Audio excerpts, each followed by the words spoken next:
کہ ہمارے دشمن کی تین قسمیں ہیں، ایک ہے عدو مبین، اور ایک ہے صدیق العدو، اور ایک ہے عدو صدیق. کہ ہمارے دشمن کی تین قسمیں ہیں، ایک ہے عدو مبین، اور ایک ہے صدیق العدو، اور ایک ہے عدو صدیق. کاش قوم یہ سمجھ جائے، کاش میں یہ سمجھ جاؤں، کاش آپ یہ سمجھ جائیں، سرکار امام زمانہ کے صدقے میں یہ سمجھ جائیں. اللہم صلی علی محمد و آل محمد. دیکھیے جملوں کو خدا را ضائع نہ کیجیے گا، شب 40 ہے، میں 40 کی زیارت کے ایک ٹکڑے کی تفسیر کر رہا ہوں. معکم معکم لا مع عدوکم، صرف آپ کے ساتھ، آپ کے دشمن کے ساتھ. اب جب کہا دشمن کے ساتھ نہیں تو دشمن تو پتہ چلے کون ہے کہ جس کے ساتھ نہیں ہونا. ایک ہے عدو مبین، کھلم کھلا دشمن. دوسرا کون ہے؟ مولا فرما رہے ہیں اللہ اکبر، یہ بھی دشمن ہے، صدیق العدو، وہ جو دشمن کا دوست ہے. اب چاہے وہ جس بھیس میں ہو، جو دشمن سے دوستی کرے وہ بھی دشمن اہل بیت ہے. تو جن لوگوں نے اس مملکت خدا داد پاکستان میں شیعوں کو کھلم کھلا کافر ڈکلیئر کیا، کافر کا، اگر کوئی اپنا مولوی ان کے پیچھے نماز پڑھتا ہوا دکھائی دے تو سمجھ جانا یہ اپنا نہیں ہے، یہ بھی دشمن اہل بیت. صدیق العدو ہے، یہ دشمن کا دوست ہے. یہ جو آل محمد کے چاہنے والوں کو شیعیان حیدر قرار کو لکھ رہا، اس کی ویب سائٹ پہ لکھا ہوا ہے، کتابوں میں لکھا ہوا ہے کہ شیعہ کافر ہیں، شیعہ نجس ہیں، شیعہ یہ ہیں، شیعہ وہ ہیں. اور اگر کوئی مولوی انہی کی جا کے نماز پڑھے، صدیق العدو ہے کہ نہیں؟ یہ بھی دشمن ہے. مولا فرما رہے میں نہیں کہہ رہا، حدیث کا حوالہ آپ جا کے پوچھیں، بہار العرب میں علامہ ملسی نے پوری حدیث نقل کیا. تیسری کیٹیگری عدو صدیق، یہ بڑا مشکل کام ہے. یہ خدا ہم سب کو صراط آل محمد پہ باقی رکھے. آل محمد کے دوستوں کا جو دشمن ہے، میں نہیں فرما رہا، مولا فرما رہا ہے، میں نہیں کہہ رہا، مولا فرما رہا ہے، جو آل محمد کے دوستوں کا دشمن ہے وہ بھی آل محمد کا دشمن ہے.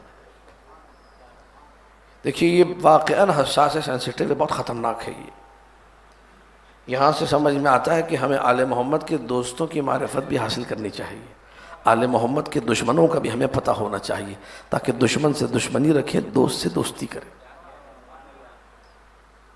مختار آل محمد کا دوست ہے کہ نہیں؟ بولے مجمع، بولیے بھائی، آپ سب دوست مانتے ہیں نا؟ اگر کوئی مختار سے دشمنی کرے، مولا نے کہا جو ہمارے دوستوں کا دشمن ہے وہ بھی ہمارا دشمن ہے. محمد حنفیہ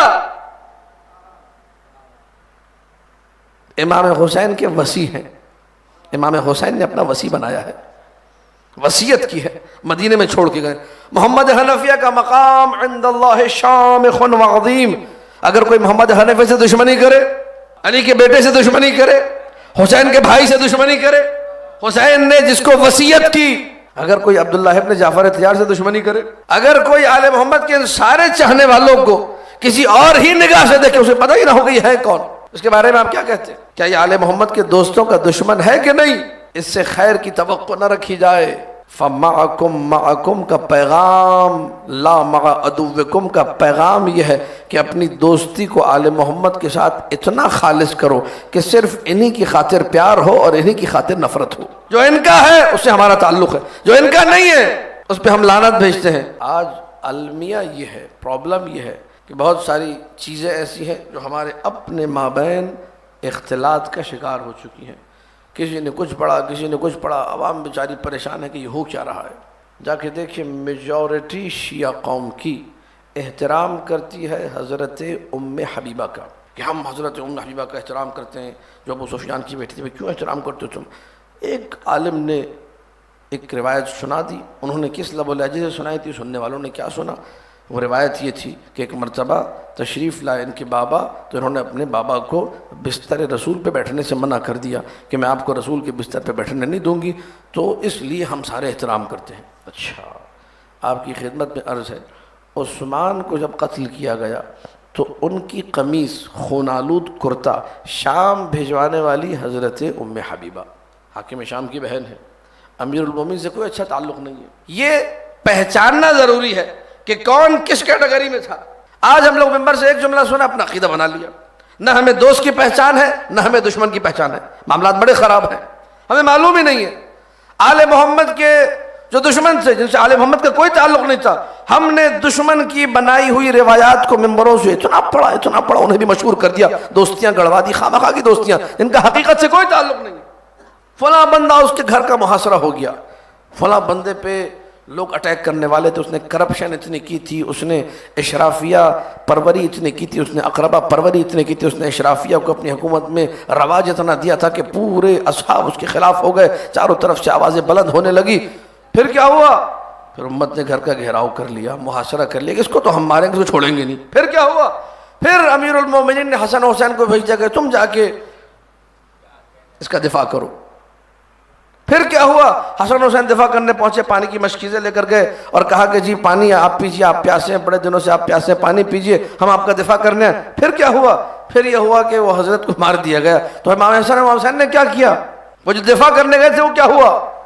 ایسی کہانیاں ہمیں رٹوائی گئی، ایسی باتیں یاد کروائی گئی جن کا کوئی سر و پیر نہیں ہے۔ حقیقت کیا ہے جو آپ کے علماء نے لکھی، جو موالیان حیدر کرار نے تاریخ لکھی، جو علی والوں نے تاریخ لکھی، انہوں نے واضح طور پہ لکھا کہ جب یہ فتنہ ہوا، یوم الدار کا فتنہ، گھر کے محاصرے کا فتنہ، تو میرے مولا علی نے کہا حسن حسین چلو خیمہ لگاتے شہر کے باہر، میں نے اس فتنے میں مدینہ میں رہنا ہی نہیں۔ توجہ ہے، یہ حقیقت ہے، یہ ممبر سے کوئی بیان نہیں کر رہا۔ جو دوسری باتیں ہیں دشمن کی پالیسی، وہ ممبر سے بیان ہو رہی۔ نتیجہ دوست اور دشمن کی تفریق ختم ہو گئی۔ جب دوست اور دشمن کی تفریق ختم ہوئی تو روح مردہ ہونا شروع ہو گئی، روح زندہ ہوتی ہے ذکر علی اور ولایت علی سے اور محبت علی سے، اور روح کو مزید طاقت ملتی ہے جب علی کے دشمنوں پہ تبرہ کیا جائے، علی کے دشمنوں پہ لعنت بھیجی جائے۔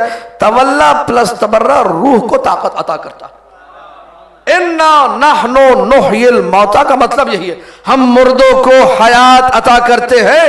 ایک تفسیر تو وہ ہے کہ بدن کے مردے کو، ایک تفسیر یہ ہے جو روح کا مردہ ہو اسے بھی حیات ملتی ہے ان مجلسوں میں ذکر علی و اولاد علی کے ذریعے سے، دشمنان اہل بیت پر نفرین، لعنت اور تبرہ کے ذریعے سے۔ یہ تولا و تبرہ دونوں پر ہیں پرواز کے لیے، ایک پر سے انسان پرواز نہیں کر سکتا، خالی تولا سے پرواز، تولا پلس تبرہ، تب انسان کو اڑان بھرنے کا موقع ملے گا۔